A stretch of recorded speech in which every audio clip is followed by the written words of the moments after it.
Республиканский фестиваль «Долина Туймады» прошел в Якутске. Мероприятие проходило по нескольким направлениям: фестиваль моды, юный художник-модельер и конкурс по художественной обработке древесины «Грани алмаза». Участие в конкурсе приняло около 200 учащихся со всей республики.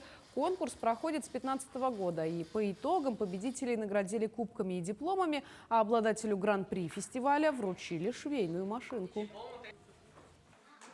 В этой сфере я узнала о том, что очень мало конкурсов именно в этом технологическом направлении. Это было сделано 10 лет тому назад, когда технология была на задворках других предметов. Хотя сейчас мы, как говорится, на фаворите.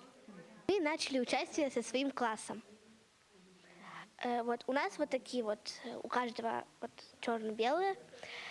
И почему я решила участвовать? Потому что мне это очень нравится, быть активным человеком. Это очень нравится. Вот мы походку учили, как правильно выходить, улыбку, осанку.